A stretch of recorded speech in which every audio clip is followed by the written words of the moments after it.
Recently, in the judgment of Sanjay Tari versus Kishore Borkar के बीच में ऑनरेबल सुप्रीम कोर्ट ने इस मैटर को डिस्पोज ऑफ करते हुए ऑनरेबल सुप्रीम कोर्ट ने वेरियस गाइडलाइंस को इशू किया. We are going to discuss those guidelines because ये गाइडलाइंस जो हैं हमारे ट्रायल प्रोसीडिंग्स को डायरेक्टली इम्पैक्ट करने वाली हैं. अगर हम बात करें कि इन गाइडलाइंस को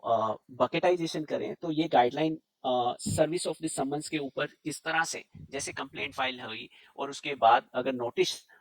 समन्स का सर्व करना है तो कंप्लेनेंट को क्या बातों को आप ध्यान में रखना है सो दैट जो सर्विस ऑफ समन्स है वो इफेक्टिव सर्विस ऑफ समन्स. दूसरा, streamlining the complaint and trial procedures. दूसरी गाइडलाइन में honourable Supreme court has come out with certain formats जो कि हमें अब कंप्लेंट ड्राफ्टिंग में अपने कंप्लेंट में ड्राफ्ट करते समय वो ऐड करना पड़ेगा सो दैट जब मजिस्ट्रेट कोर्ट को या फिर उनके सेशन कोर्ट को, एपीलेट कोर्ट को या हाई कोर्ट को या even at the time of जब मैटर सुप्रीम कोर्ट के पास पहुंचता है तो उस इंडेक्स से उस फॉर्मेट में जो भी जुडिशियल ऑफिसर्स हैं उनको हेल्प मिले.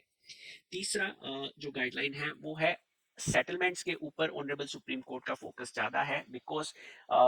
Honourable we will get to know that honourable Supreme Court का की इंटेंशन इज कि rather than going for the offences cheque bounce के ट्रायल्स में इफ अगर कंप्लेनेंट के पैसे रिकवर होते हैं that is more critical for the complainant also. Fourth guideline जो फोकस है कि court administration and monitoring that is for the administration of the justice in relation to the NI matters. There are certain guidelines for the honorable chief justice of the various high courts so that they can effectively monitor the progress of NI matters. And finally we will at end of the slide we will go through how these guidelines are going to affect us. I mean the sense that if you are a complainant how these guidelines are going to affect you, and if you are an accused person how these guidelines are going to affect you. Our whole video is going to focus around these guidelines only.